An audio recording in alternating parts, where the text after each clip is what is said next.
मेरे दोस्त, किसी जंगल में सबसे बड़ा जानवर कौन है? अगर उसकी लंबाई पे देखा जाए तो शायद जिराफ। ठीक है, क्योंकि उससे बड़ा जानवर तो कोई होगा नहीं। ठीक है, और अगर भारी में देखा जाए तो सबसे भारी हाथी, क्योंकि इससे भी भारी कोई होगा नहीं। ठीक है, बट अगर बात करें फुर्तीले की तो फुर्तीला सबसे ज़्यादा चीता होगा।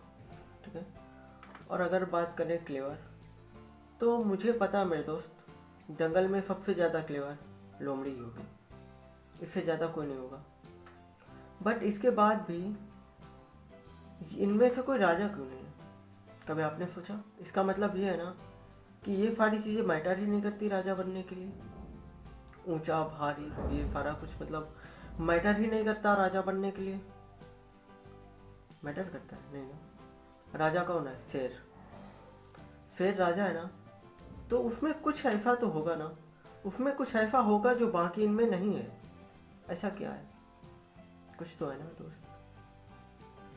मेरे दोस्त, एक बार जब किसी ने शेर से पूछा कि ना तू भारी है, ना तू बड़ा है, ना तू ऊंचा है, ना ही तू चालाक है, ना ही फुर्तीला है, तो इसके बाद भी तू राजा क्यों है? तो पता है शेर ने क्या कहा?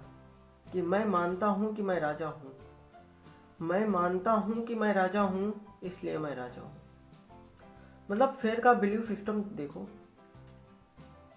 शेर का बिलीफ सिस्टम देखो कि उसे लगता है कि मैं राजा हूँ, इसलिए मैं राजा हूँ।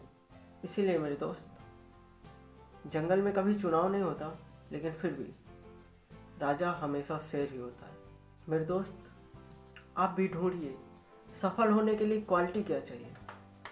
ज़रूरी नहीं मेरे दोस्त कि आप जिस क्वालिटी के पीछे भाग रहे हैं वो क्वालिटी आपको सफल ही बना दे। तो मेरे दोस्त, पहले आप पता करिए सफलता के लिए हमें चलना किस रास्ते पे।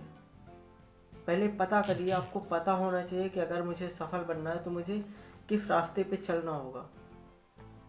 ओके, उसके बाद आप उस रास्ते पे चलिए।